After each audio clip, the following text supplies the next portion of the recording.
Bismillahirrahmanirrahim. Assalamualaikum warahmatullahi wabarakatuh.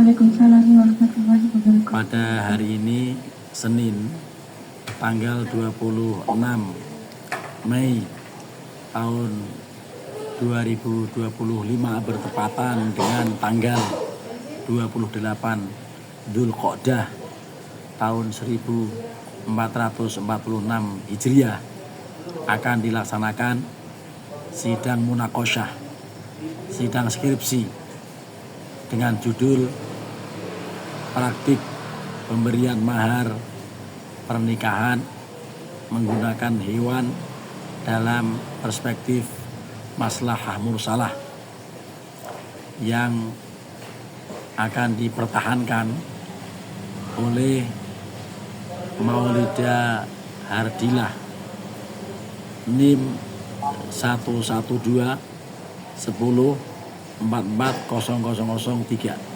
program studi hukum tata negara atau siasat, program studi hukum keluarga Fakultas Syariah dan Hukum UIN Syarif Hidayatullah Jakarta.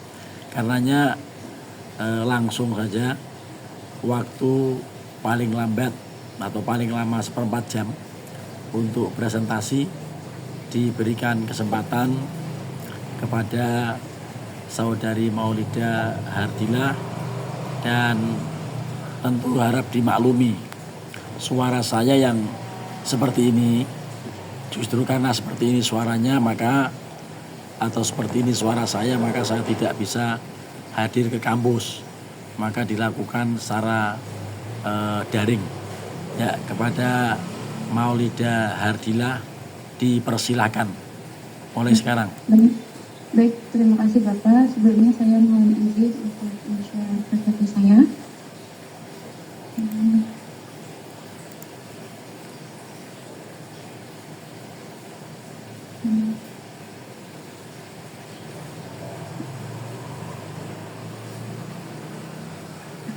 Mohon maaf Bapak, PPT-nya juga tidak bisa di-share Bapak. Sudah, kalau gitu hafalan aja. Kamu baca di situ, saya ikut yang di sini. Baik Bapak. Ya, mohon izin saya buka ya Bapak. Assalamualaikum warahmatullahi wabarakatuh. Selamat pagi. Pertama-tama saya panjatkan puji dan syukur kehadirat Allah Subhanahu wa Ta'ala, yang mana berkat rahmatnya dan karunia hidayahnya pada hari ini saya dapat melaksanakan sidang skripsi. Salawat dan salam tidak lupa juga saya aturkan kepada Muhammad SAW. Semoga kita semua termasuk umatnya yang akan mendapatkan syafaatnya di hari akhir nanti. Amin amin ya Allah.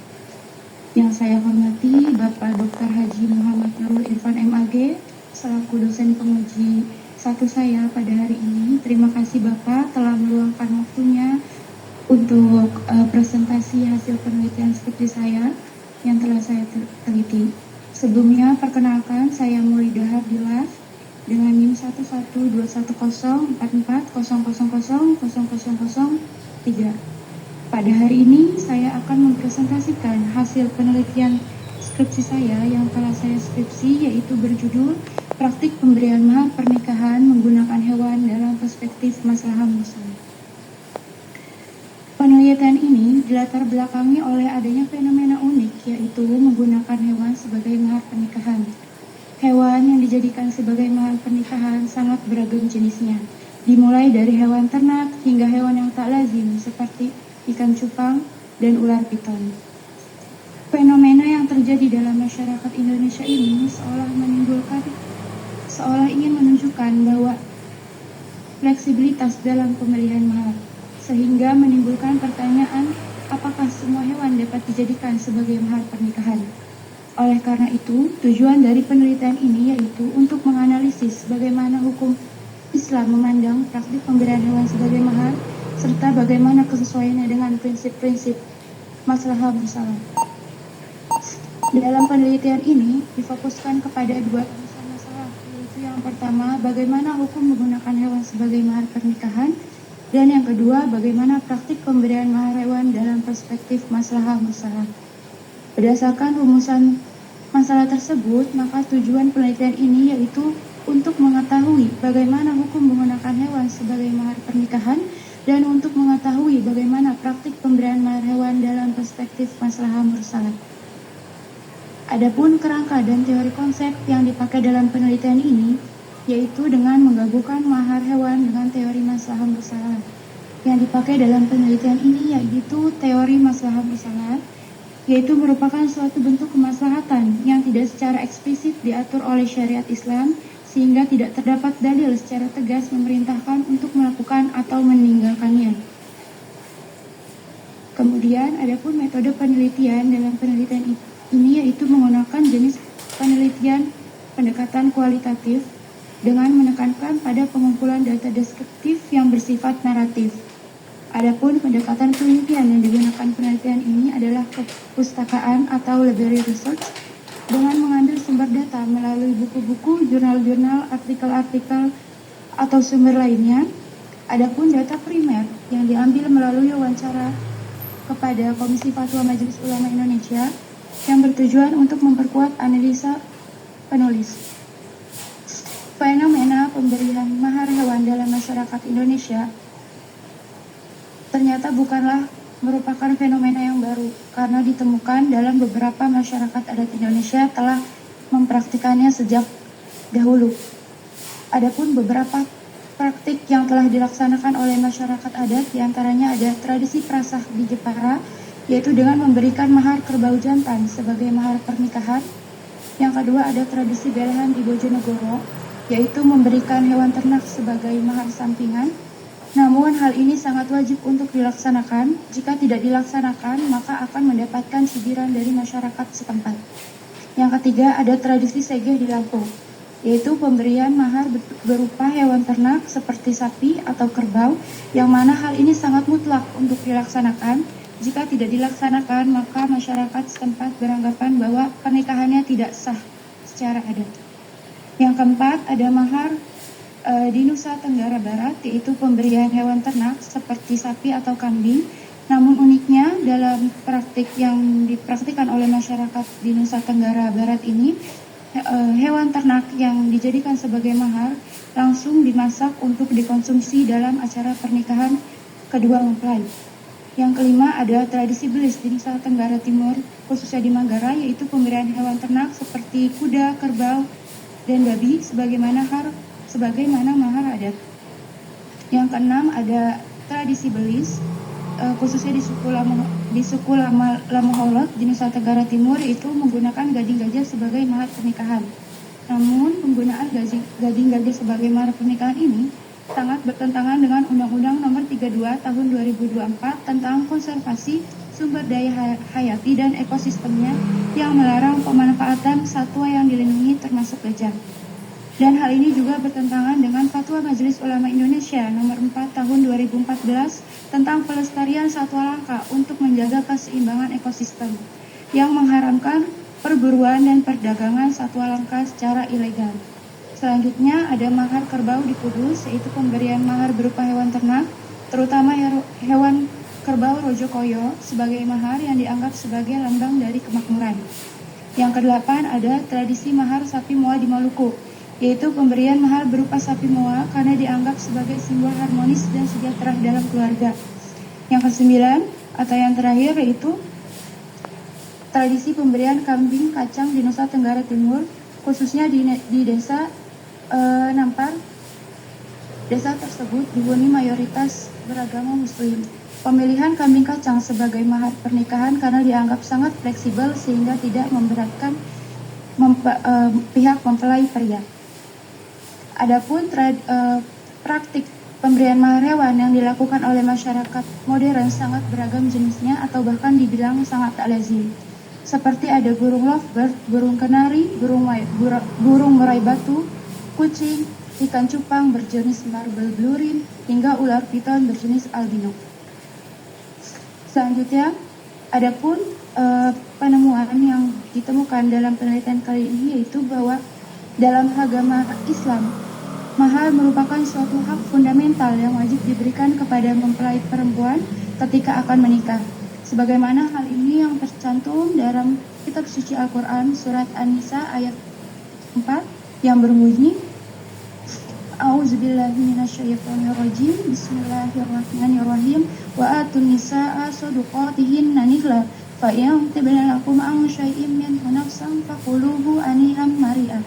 Yang artinya, berikanlah mahar kepada wanita yang kamu nikahi sebagai pemberian yang penuh kerelaan. Kemudian jika mereka menyerahkan kepada kamu sebagian dari mahar itu dengan senang hati, terimalah dan nikmatilah pemberian itu dengan senang hati. Dalam agama Islam, tidak ditemukan secara jelas dan rinci mengenai persyaratan mahar yang harus diberikan oleh mempelai laki-laki kepada mempelai perempuan. Namun, sangat penting untuk memastikan bahwa mahar yang diberikan bentuk dan jumlahnya nyata. Apabila mahar tidak ditentukan secara spesifik, maka mayoritas ulama berpendapat bahwa akad nikah tetap sah namun status mahar menjadi batal. Adapun menurut mazhab Imam Malik, karena dalam mazhab Imam Malik, mahar merupakan bagian dari rukun nikah, maka akad nikah yang dilangsungkan tanpa kejelasan mahar dianggap fasid atau tidak sah, sehingga wajib dibatalkan sebelum terjadinya hubungan suami istri. Adapun beberapa syarat yang harus dipenuhi agar mahar dapat diterima secara syar'i. Yang pertama, mahar harus yang bernilai, mahar harus yang diberikan harus suci dan bermanfaat, mahar tidak boleh berasal dari barang yang gosip, dan mahar tidak boleh tidak jelas keadaannya.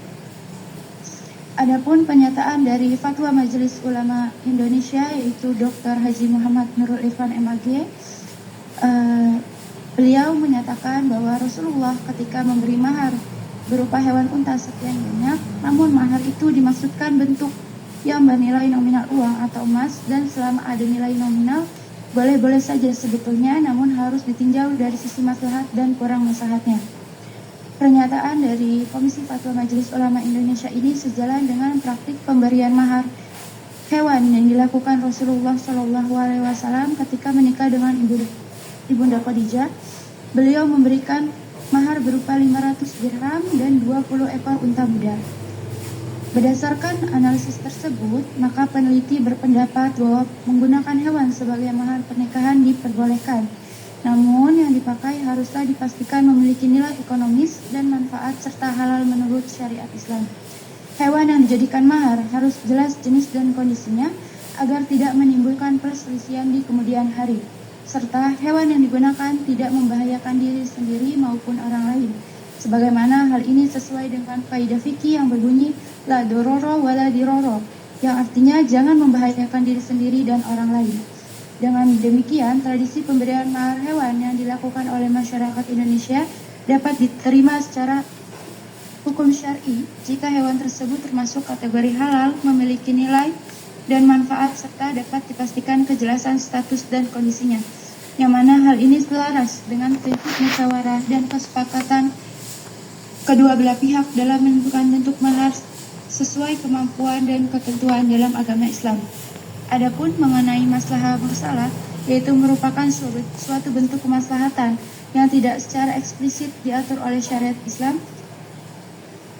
Namun maslahah mursalah merupakan dalil syara yang dapat digunakan untuk menetapkan hukum suatu peristiwa, terutama ketika kebutuhan manusia terus berkembang. Adapun menurut pendapat dari Imam Al-Ghazali bahwa maslahah merupakan pada dasarnya al-maslahah ialah suatu gambaran dari meraih manfaat dan menghindarkan kemudaratan. Tetapi bukan itu yang kami maksudkan, sebab meraih manfaat dan menghindarkan kemudaratan tersebut adalah tujuan dari kemaslahatan manusia dalam mencapai maksudnya. Yang kami maksudkan dengan al-maslahah ialah memelihara tujuan-tujuan syara'. Para ahli usul fikih membagi kemaslahatan berdasarkan kualitasnya ke dalam 3 jenis, yaitu yang pertama ada maslahah daruriyah, yang kedua maslahah hajiyah, dan yang ketiga adalah maslahah tasminiyah. Yang pertama adalah maslahah daruriyah, yaitu meliputi kebutuhan pokok seperti pemeliharaan agama, pemeliharaan jiwa, pemeliharaan akal, pemeliharaan keturunan, dan pemeliharaan harta. Yang kedua adalah maslahah hajiyah, adalah kebutuhan tambahan yang tidak termasuk kebutuhan pokok, namun penting untuk menghindari kesulitan dan kesusahan dalam hidup. Dan yang terakhir adalah maslahah tahsiniyah, yaitu yang menyempurnakan maslahah daruriyah dan maslahah hajiyah sebagai hal-hal yang memperindah dan memperbaiki tata krama serta sopan santun dalam kehidupan. Adapun pernyataan dari Komisi Fatwa Majelis Ulama Indonesia, Dr. Haji Muhammad Nurul Irfan MAG, beliau memberikan pernyataan bahwa menggunakan hewan sebagai mahar pernikahan bisa termasuk ke dalam maslahah musalah, namun kemaslahatan itu hanya untuk kedua pasangan yang menikah saja, serta harus atas kesepakatan kedua belah pihak. Adapun salah satu hadis yang mengatakan bahwa seorang muslim itu ada dalam kesepakatannya, kecuali kesepakatan yang sifatnya menghalalkan yang haram dan mengharamkan yang halal. Selama tidak bertentangan dengan hadis tersebut, maka diperbolehkan. Berdasarkan analisis tersebut, maka penulis menyimpulkan bahwa praktik pemberian mahar hewan dalam perspektif maslahah musalah dapat dikategorikan sebagai maslahah hajiyah karena hal tersebut bukanlah merupakan kebutuhan pokok, tetapi merupakan kebutuhan tambahan yang dapat menghindarkan kesulitan dan memberikan kemudahan dalam pelaksanaan pernikahan. Adapun praktik pemberian mahar hewan dapat dikategorikan sebagai maslahah hajiyah karena dapat memperkaya nilai sosial dan budaya dalam masyarakat Indonesia. Mungkin sekian Bapak presentasi dari saya, kurang lebihnya mohon dimaafkan. Saya sadar penelitian saya masih sangat jauh dari kata sempurna, untuk itu saya mohon arahan dari Bapak agar skripsi saya menjadi lebih baik lagi. Sekian Bapak, terima kasih. Baik, diucapkan selamat pada Maulida yang telah sampai pada tahap ini. Kalau sudah ujian munakosyah itu tinggal beberapa jengkal lagi, bahkan mungkin hanya 1-2 langkah ke depan Anda akan menjadi sarjana hukum, spesialis hukum keluarga Islam. Karenanya sekali lagi selamat buat Anda. Terus ada hal teknis. Suara saya terdengar nggak? Terdengar Bapak. Ada hal teknis yang perlu dikemukakan di awal. Yang pertama terkait dengan 2 kali Anda menyebut nama saya sebagai komponen dari anggota Komisi Fatwa MUI Pusat. Apa Anda dulu yang wawancara di Masjid Fatullah? Iya Bapak. Oke, jadi saya memang menjadi ingat, bahkan kemudian hampir punya kesan bahwa skripsi ini kok sama dengan skripsi yang pernah saya dengar tentang ada orang pasangan suami istri yang maharnya ular piton. Ternyata itu Anda, ya. Karenanya tidak ada masalah. Justru yang kemudian akan ditanyakan dalam ujian munakosyah ini ada 2 hal yang sifatnya pertama teknis, ya, bukan pertanyaan tapi konfirmasi, menjajaki ilmu Anda terkait dengan ke-WNI-an Anda. Anda ini orang Indonesia atau orang Cina? Orang Indonesia Bapak. Ya, WNI kan? Nah, Iya. karena WNI, maka dalam menulis karya ilmiah harus paham antara kata depan dan awalan. Gitu. Kata depan itu adalah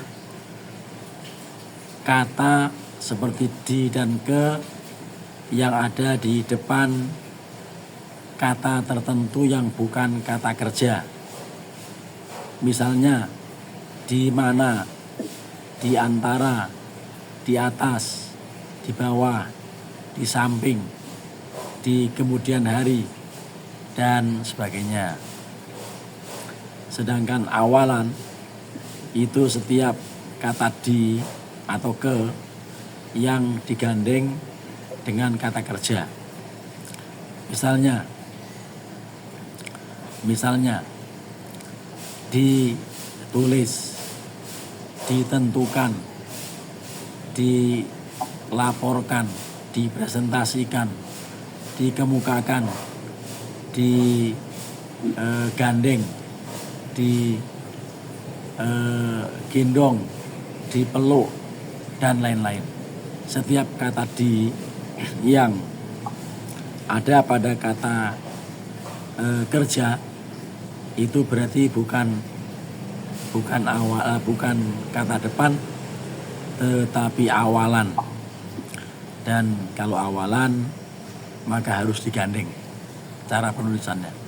Saya akan tunjukkan pada skripsi Anda bahwa beberapa kata yang mestinya ditulis seperti apa tapi tulisannya seperti apa, itu Anda cermati. Baik, Bapak. Di halaman pertama, di halaman judul itu tolong dibaca itu. Iya, Bapak. Itu untuk memenuhi salah satu, Pak. Saya typo, tapi untuk yang sudah saya print, sudah saya perbaiki, Bapak. Nah, sudah. Itu yang jelas skripsi yang saya terima tulisannya seperti itu. Mohon maaf, Satu, Bapak. dua, masih sama. Halaman depan dan halaman berikutnya juga kata-kata satu ditulis satun. Berikutnya, berasalkan. Kata berasalkan, buangkannya. Baik, Bapak. Buangkannya, karena cukup berasal. 3, Bapak.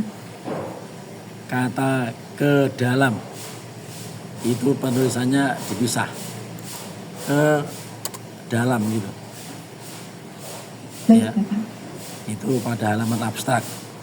Satu halaman saja pada abstrak ada 2 kesalahan. Padahal hanya 1 halaman. Berikutnya,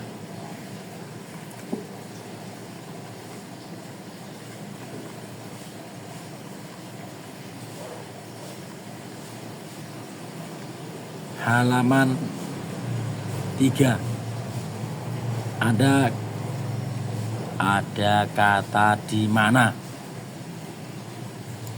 harusnya dipisah. Anda masih mendengar suara saya? Masih, Bapak. Suara saya memang kayak begini. Kalau saya semakin kencang, semakin sakit. Iya, Jadinya Bapak. Tidak apa-apa. saya dengan nada rendah. Kalau saya tinggikan, perih tenggorokan saya. 3 atau berikutnya nggak tahu keberapa. Halaman 8, baris kedua dari atas. Tolong Anda baca itu. Dari awal lembar, Bapak. Iya, awal lembar halaman 8. Sering menjadi acuan selama tidak bertentangan dengan hukum Islam maupun hukum nasional. Dalam penelitian ini menunjukkan adanya Sebentar. pergeseran. Ini sebentar. Dalam penelitian ini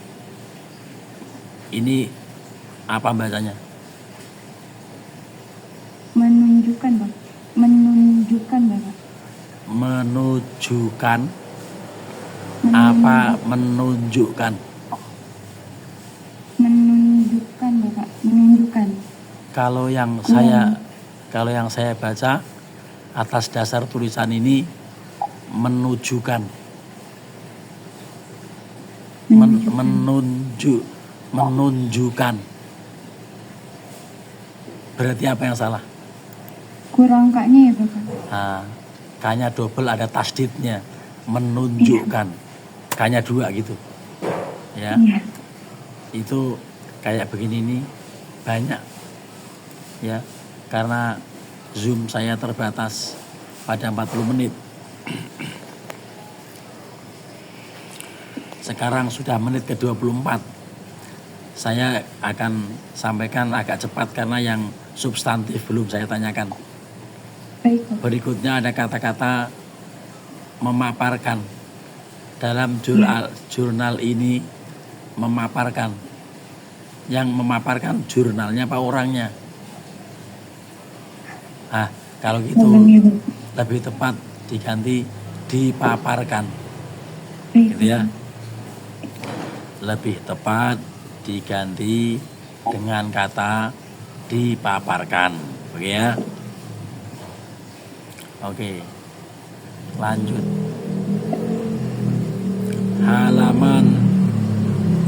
Halaman 12. Ya, Bapak. Ada kata-kata apa ini? Dipakai, Bapak. Harusnya kayak apa? Disambung, Pak. Disambung. Kenapa ini dipisah? Maaf, Bapak.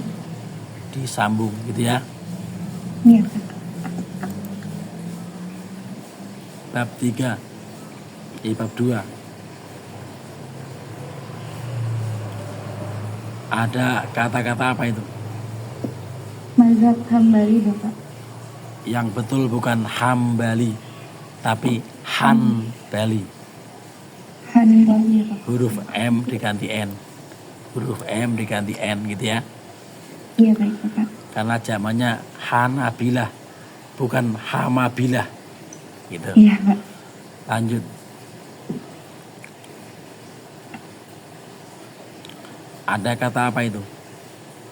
Berdasarkan di atas, Bapak. Harusnya apa? Di atas ya, Pak. Harusnya dipisah. Karena ini awalan. Karena ini kata depan. Lanjut. Ada kata-kata apa? Dikonsumsi, Pak. Harusnya. Disambung, Bapak. Harusnya disambung. Ini menunjukkan bahwa Anda pengen buru-buru. Anda semester berapa? Semester 8, Bapak. Keburu-buru membuat skripsi mau kemana? Biar tidak bayar kuliah lagi, Pak. Oh, jadi biar tidak bayar kuliah lagi. Anda UKT berapa? UKT 5, Pak. UKT 5 itu berapa? 3.030.000, Bapak. Bapak kamu kerja apa? Sudah tidak kerja, Pak. Oh, kenapa nggak kerja? Sudah tua, Pak. Oh, kamu masih muda kok, bapaknya udah tua. Saya anak bungsu, Bapak. Oh ya, jadi seberapa kakak kamu jumlahnya?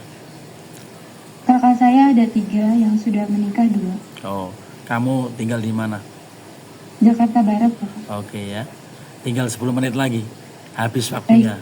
Nah, 10 menit ini saya beritahu semua yang sudah saya koreksi akan saya kirim lagi ke kamu.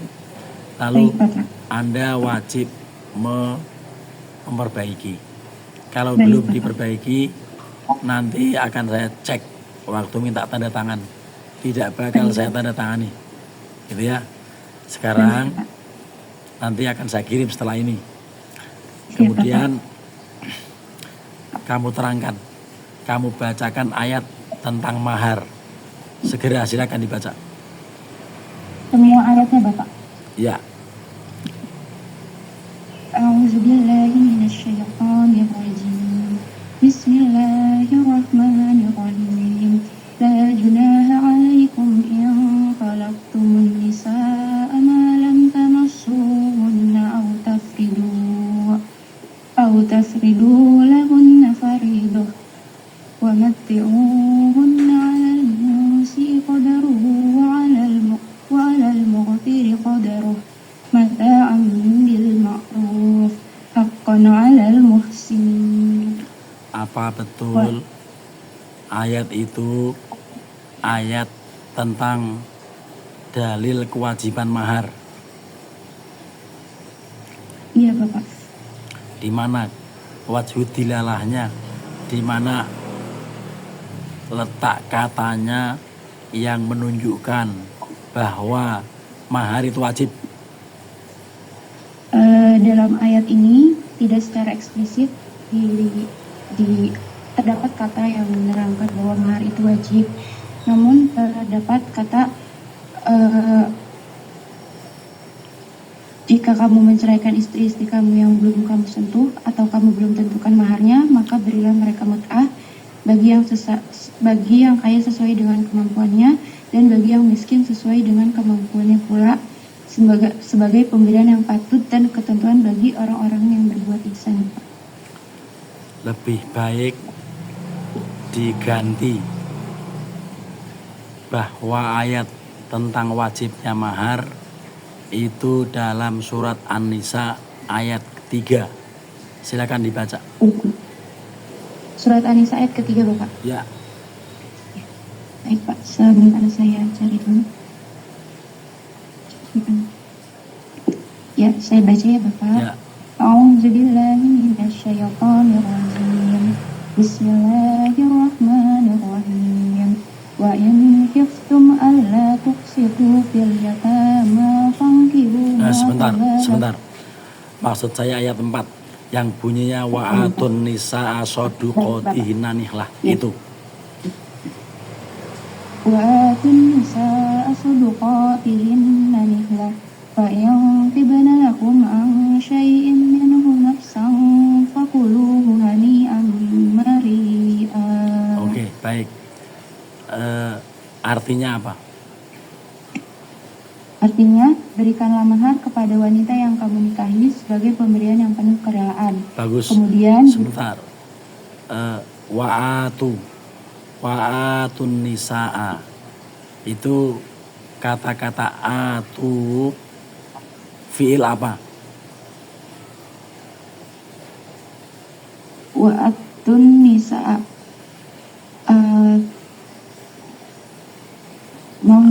Ya, Anda berarti tidak pernah belajar nahwu sorof. Ya, walaupun Anda dari Jakarta Barat, ada pesantren Al-Itqon. Saya tidak pesantren, Bapak. Ya, jadi walaupun nggak pesantren harusnya tahu.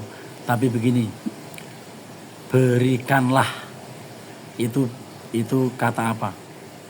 Kata perintah, Pak. Kata perintah. Lalu ada kaidah.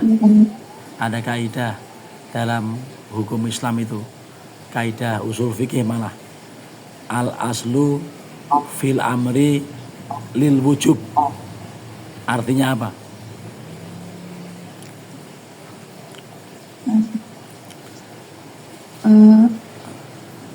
Kaidah yang muncul dari ayat seperti ini, ayat yang mengandung perintah bahwa al aslu fil amri lil wujub. Apa artinya?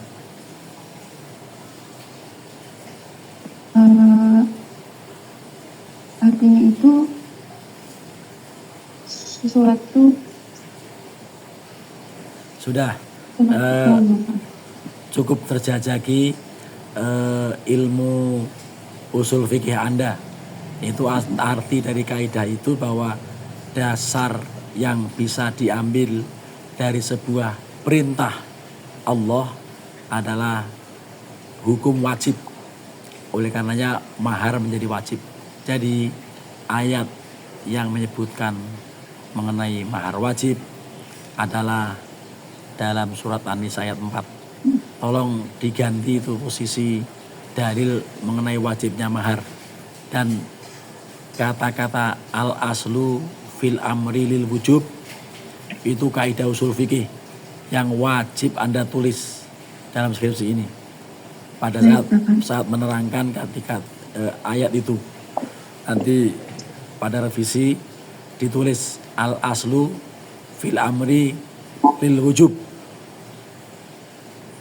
dasar yang diambil dalam sebuah perintah Allah adalah hukum wajib.